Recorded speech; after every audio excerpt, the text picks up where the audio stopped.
Hello everyone, welcome back to our channel Unif Prep Hub. आज की video में मैं आपके लिए लेके आई हूँ 28 फरवरी के करंट अफेयर्स।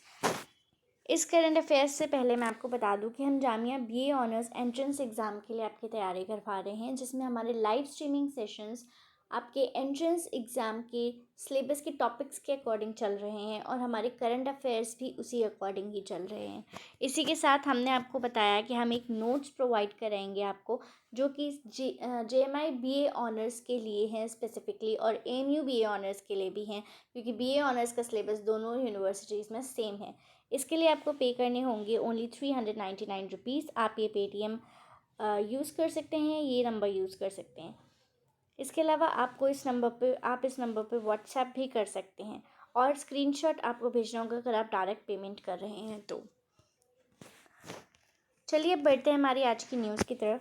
पहली न्यूज़ है, India will have its own space station by 2035 by PM Modi. Prime Minister Narendra Modi unveiled India's ambitious plans to launch its own space station by 2035 during his visit to the Vikram Sarabhai Space Center VSCC in Trivandrum. तो माननीय प्रधानमंत्री नरेंद्र मोदी ने ये कहा है, उनका एक ये प्लान है या विजन है कि वो खुद का एक स्टेशन लॉन्च करें, जो कि उन्होंने बोला है कि वो 2035 तक कर भी देंगे। ये इन्होंने कब बोला? जब वो गगनयान के मिशन के लिए यहाँ पर गए थे, विक्रम साराभाई स्पेस सेंटर में, जो त्रिवेंद्रपुरम में है, तब यहाँ पर उन्होंने ये अपनी स्पीच में बोला है। अब अगर हम विक्रम साराभाई स्पेस सेंटर की बात करें तो ये फाउंड किया गया था 1963 में, यानी कि इस साल ये आया था, और इसका हेडक्वार्टर्स त्रिवेंद्रम केरला है। ओके, त्रिवेंद्रम TRIVANDRAM त्रिवेंद्रम केरला है। इसके डायरेक्टर हैं SU नायर। इसके डायरेक्टर हैं। आगे चलते हैं, अगली न्यूज़ भी इसी से रिलेटेड ही है। Prime minister Modi announces names of 4 member of Gaganyaan team. Gaganyaan team के 4 मेंबर्स का नाम अनाउंस किया है मोदी जी ने, जो कि एक इंडियन एयरफोर्स पायलट्स हैं। पहले हैं ग्रुप कैप्टन प्रशांत नैयर, दूसरे हैं ग्रुप कैप्टन अजीत कृष्णन, तीसरे ग्रुप कैप्टन हैं अंगद प्रताप, और चौथे विंग कमांडर शुभांशु शुक्ला। ये 4 नाम आपको पता होने चाहिए, इससे क्वेश्चन रेज हो सकता है, स्टेटमेंट बेस्ड क्वेश्चन भी और MCQ भी। तो ये 4 नाम आपको याद होने चाहिए, और इनकी जो डेजिग्नेशंस हैं वो भी ग्रुप कैप्टन हैं बाकी तीनों, और एक शुभांशु शुक्ला हैं विंग कमांडर। ये 4 एस्ट्रोनॉट्स जो हैं उन्होंने ट्रेनिंग ली है यूरी गगरीन कॉस्मोनॉट ट्रेनिंग सेंटर में, जो कि रशिया में है।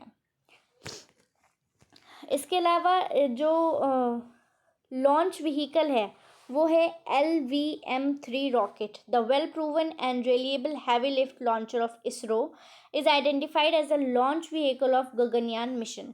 ये इनकी लॉन्च व्हीकल है। अब अगर हम थोड़ी बात कर लें इसरो की, तो इसरो की यहाँ पर जिक्र आया है क्योंकि ऑब्वियसली ये मिशन इसरो ही करवा रहा है। तो वो फाउंड हुआ था 1969 में। ISRO was founded in 1969। इसका हेडक्वार्टर्स है कर्नाटक बेंगलुरु में, बेंगलुरु कर्नाटक में, मैं उल्टा बोल गई। और इसके चेयरपर्सन तो आपको पता ही होगा, S सोमनाथ है। अब इसमें एक बड़ी बात है कि बहुत सारे प्रोजेक्ट्स और मिशंस होते हैं, वो हम देखते हैं कि वो कौन से डिपार्टमेंट से हैं और फिर कौन सी मिनिस्ट्री से हैं, पर आज तक हमें नहीं पता कि इसरो कौन सी मिनिस्ट्री के अंदर आता है। ISRO comes under which ministry? आप इस सवाल का जवाब मुझे कमेंट सेक्शन में ज़रूर बताइएगा। ये क्वेश्चन इम्पॉर्टेंट है आपकी नॉलेज के लिए भी और आपके एग्ज़ाम्स के लिए भी। आगे चलें तो अच्छा, यहाँ पे एक लाइन बचती है अभी प्रोजेक्ट से रिलेटेड। तो प्रोजेक्ट जो गगनयान प्रोजेक्ट है वो एम क्या करता है? Aims to demonstrate India's capability for human space flight by launching a crew of 3 members into a 400-kilometer orbit for a 3-day mission and safely returning them to Earth, landing in Indian sea waters. अच्छा, तो अब ये Gaganyaan mission work कैसे करने वाला है?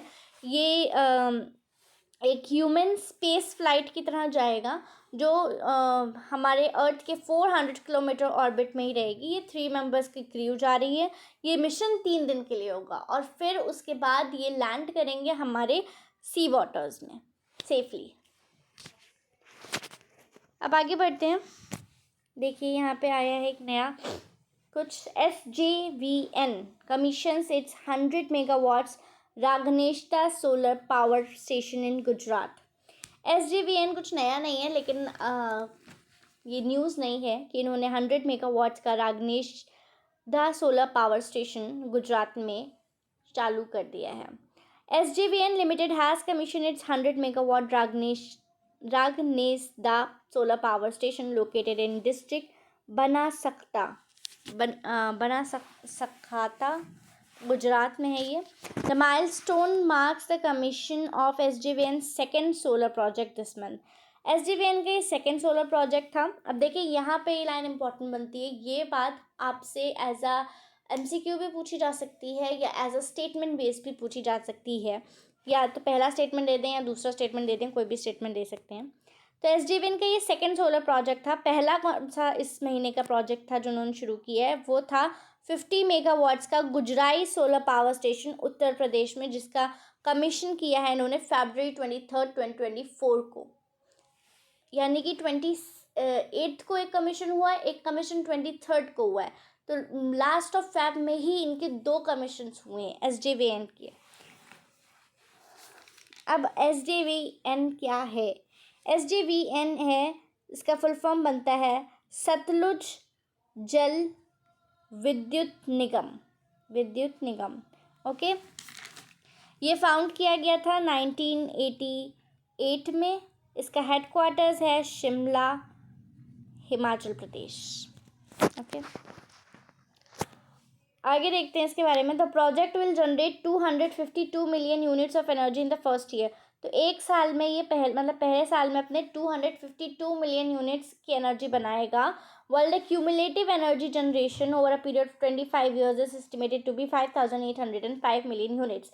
और अगर ये प्रोजेक्ट 25 साल चलने वाला है, तो 25 साल में कितनी एनर्जी ये बनाएगा?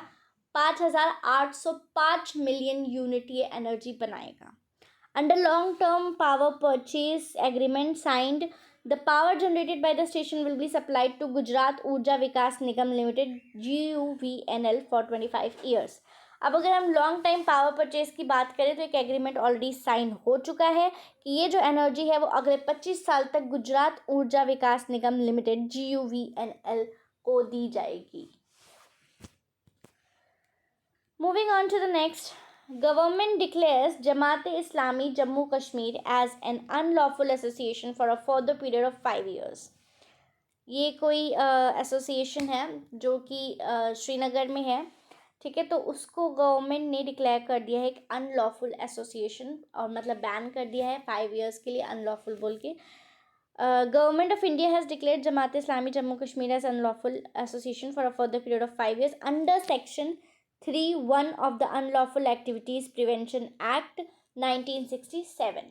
मेन बात तो वही है। अगर ये ज़्यादा उसमें जाता है डिटेलिंग में, वैसे इतनी डिटेलिंग में जाएगा नहीं कि आपसे सेक्शन सब सेक्शन या उसका प्रिवेंशन एक्ट पूछे, इतना डिटेल में जाएगा नहीं।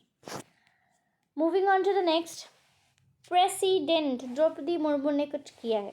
क्या किया है इन्होंने एक्स सुप्रीम कोर्ट जज अजय मानिकराव खानविलकर को लोकपाल का चेयरपर्सन बनाया है। किसको? अजय मानिकराव खानविलकर, जो कि सुप्रीम कोर्ट के एक्स जज हैं। अच्छा, पहले ये लोकपाल के चेयरपर्सन हैं, तो लोकपाल क्या है? The Lokpal has been established under a Lokayukta act 2013 to investigate allegations of corruption against public functionaries who fall within the scope and ambit of the act. तो ये एक एंटी करप्शन रेगुलेटरी बॉडी है जिसका act पास हुआ था 2013 में। तो ये एलिगेशंस पे इन्वेस्टिगेशन करती है जो कि लगाए जाते हैं करप्शन पे के, ठीक है। अब बात करते हैं कि इसमें क्या हुआ। तो the president of India Droupadi Murmu appoints former supreme court जज justice Ajay Manikrao Khanwilkar as the chairperson of Lokpal. Khanvilkar will be the second Lokpal of India after Pinaki Chandra Ghosh, who retired in May 2022 after a 2-year tenure in office. तो खान विलकर जो हैं ये India के second Lokpal होने वाले हैं. इससे पहले जो लोकपाल थे, नियुक्त लोकपाल थे, नियुक्त किए गए थे, अपॉइंट किए गए थे, वो थे पिनाकी चंद्र घोष. लेकिन खानविलकर डायरेक्ट ये तो रिटायर हो चुके थे मई 2022 में, और ये अब आ रहे हैं यानी कि फरवरी 2024 में. तो बाकी के 2 साल के अब ये बिना चेयरपर्सन के चल रहा था. नहीं, एक्टिंग चेयरपर्सन यहाँ पर थे. और एक्टिंग चेयरपर्सन जो आपके थे, मैंने यहाँ पे लिखा था एक्टिंग चेयरपर्सन के बारे में, एक मिनट. तो एक्टिंग चेयरपर्सन वाली लाइन यहाँ से पता नहीं कैसे मिसप्लेस हो चुकी है. एक्टिंग चेयरपर्सन है प्रदीप कुमार मोहंती. इन्होंने 28 मई से चार्ज संभाल लिया था और अभी तक वही एक्टिंग चेयरपर्सन थे लोकपाल के. तो अब सेकंड न्यू चेयरमैन को अपॉइंट किया गया है, यानी कि नियुक्त किया गया है. आगे की देखते हैं कि प्रेसिडेंट ने और भी कुछ अपॉइंटमेंट्स किए हैं. वो किए हैं farmer high court chief justice को जस्टिस एल नारायण स्वामी, जस्टिस संजय यादव, जस्टिस ऋतुराज अवस्थी, इन तीनों को एज जुडिशियल मेंबर्स बनाया गया है. अब मैं आपको बता दूं कि लोकपाल एक 8 मेंबर्स की बॉडी है, जिसमें एक चेयरपर्सन होते हैं, 3 जुडिशियल मेंबर्स होते हैं और नॉन जुडिशियल मेंबर्स भी होते हैं. नॉन जुडिशियल मेंबर्स में आपके आ गए हैं Sushil Chandra, 3 others, Sushil Chandra, Pankaj Kumar and Ajay Tirkey were appointed as the non judicial members. ठीक है, अब आगे बढ़ें तो यहाँ पे लिखा हुआ है भी है the Lokpal consist of a chairperson and 8 members out of whom 50% are judicial members. 50% judicial members होने चाहिए और the members hold a term of 5 years or until they attain the age of 70 years. या तो members जो हैं या chairperson जो हैं वो 5 years का tenure period सर्व करेंगे, या फिर अगर उनकी उम्र 70 साल की हो जाती है तो वो रिटायर कर जाएंगे. तो इन दोनों में से जो भी पहले होता है वो होता है. अब यहाँ पे हमने देखा कि 3 जुडिशियल मेंबर्स का अपॉइंट किया गया, 3 नॉन जुडिशियल मेंबर्स का अपॉइंट किया गया, और ये कह रहे हैं कि ये बॉडी 8 की है. तो बाकी के 2 जो हैं वो ऑलरेडी अपॉइंटेड थे, वो हैं अभी, तो इसलिए उनको अपॉइंटमेंट नहीं दी गई है.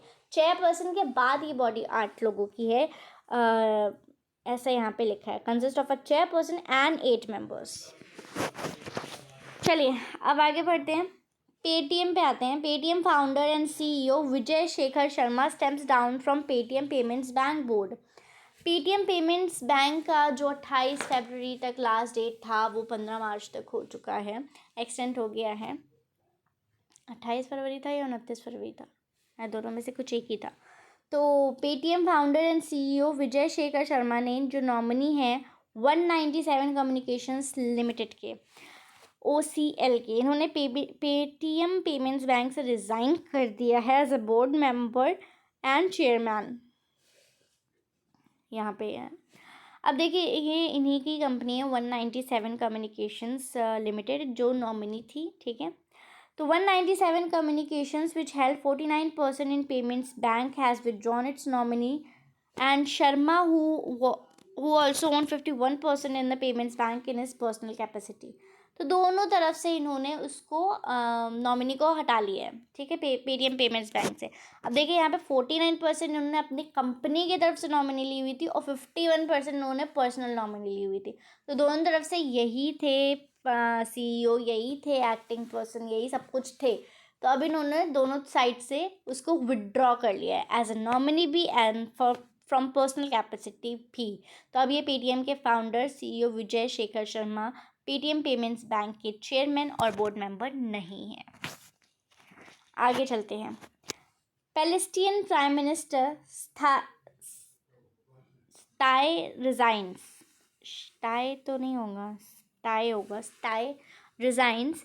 Palestinian Prime Minister Mohammed Shtayyeh resigns following Israel's war against the Islamist group Hamas in Gaza.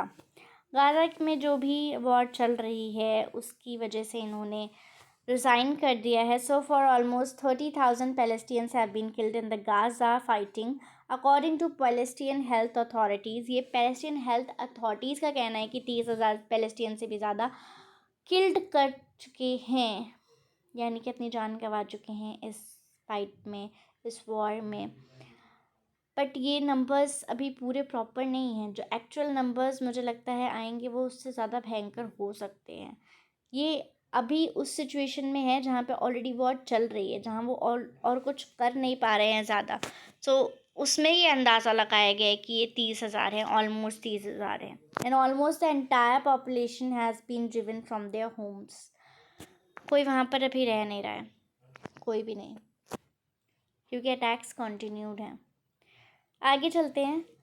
Pakistan की एक न्यूज़ है. Maryam Nawaz makes history as Punjab first female chief minister. अब ये पाकिस्तान की फ़र्स्ट फीमेल चीफ मिनिस्टर नहीं बनी है, पाकिस्तान की स्टेट पंजाब की फ़र्स्ट फीमेल चीफ मिनिस्टर बनी है मरियम नवाज़. इन्होंने एक हिस्ट्री बना दी है. मरियम नवाज़ former prime minister Nawaz Sharif की बेटी हैं. और ये न्यूज़ इसीलिए इम्पॉर्टेंट है क्योंकि ये फर्स्ट आ जाता है. जैसे मैंने बताया आपको, इंडिया फर्स्ट, वर्ल्ड फर्स्ट, किसी का भी कुछ भी फर्स्ट है, किसी बड़ी कंपनी का भी, तो वो इम्पॉर्टेंट न्यूज़ होता ही होता है. आँख बंद करके आगे चलते हैं. थोड़ी बात कर लेते हैं आरबीआई की. Reserve Bank of India is observing the financial literacy week FLW 2024 फ्रॉम February 26 to March 1. यानी कि ये वीक ऑलरेडी स्टार्ट हो चुका है इस मंडे से 2024. अच्छा, ऑन द थीम क्या रखी है इन्होंने, बहुत सही थीम है, make a right start become financially smart. अब देखिए, लिटरेसी क्या होती है कि किसी चीज़ की नॉलेज जो आप हैं या जहाँ भी हैं आप उस चीज़ के बारे में आपको पता होना चाहिए. हमारा भी एक सर्वे होता है, लिटरेसी सर्वे, जिसमें हम बता दें कि मोस्ट लिटरेट स्टेट जो है वो केरल है, राइट. तो ऐसे लिटरेसी परसेंटेज कहाँ ज़्यादा है, कौन से स्टेट का ज़्यादा है, कौन से स्टेट का कम है, तो वो मतलब होता है कि कौन ज़्यादा मतलब वहाँ पे कितने पढ़े लिखे हैं, कितने नॉलेजेबल पर्सन हैं, कितनी जानकारी रखते हैं, वो उससे होता है. लेकिन अब फाइनेंशियल लिटरेसी मतलब कि आपकी फाइनेंशियल या मनी जो भी फाइनेंस है उसके बारे में आपको जानकारी, आपको पता ही नहीं होता है कि आपको पैसे कमाने कैसे. वो तो आपको पता हो जाता है कि चलो कोई जॉब कर लेंगे, कुछ भी कर लेंगे, लेकिन उस पैसों को इन्वेस्ट कैसे करना है, उसमें ग्रोथ कैसे लानी है, ठीक है, उसमें आपका इंसेंटिव्स, उसमें प्लस प्लस प्लस प्लस कैसे करते जाना है, उसको इन्वेस्ट कहाँ करना है, कहाँ नहीं करना चाहिए, क्या रूल्स होने चाहिए, आपको कितना पोर्शन ऑफ योर सैलरी और amount you get in a month, आपको कितना सेव करना चाहिए, कितना इन्वेस्ट करना चाहिए, कितना आपको अपने ऊपर उड़ाना चाहिए, कितना आपको एसेट्स खरीदना चाहिए, वो सब कुछ होता है फाइनेंशियल लिटरेसी. तो ये आरबीआई ने स्टार्ट किया है, make a right start become financially smart, इसका थीम है. FLW has been observed every year since 2016 से ये स्टार्ट हो चुका था with the aim of promoting financial literacy. The theme for this year is targeted towards young adults, mainly students.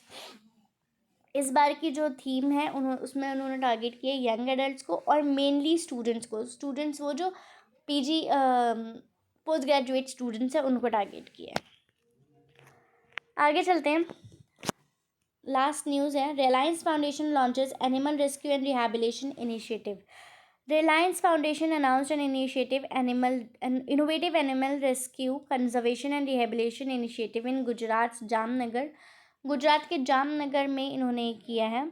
इसको इन्होंने नाम दिया है Vantara. A group is dedicated to the rescue, treatment and rehabilitation of injured, abused and endangered animals. Injured, abuse and endangered animals from both in India and abroad. यानी कि India तो India, abroad से भी ये करेंगे, उनको रेस्क्यू, ट्रीटमेंट और rehabilitation करेंगे. ये थी आज की current affairs. That was it for the video. Thank you.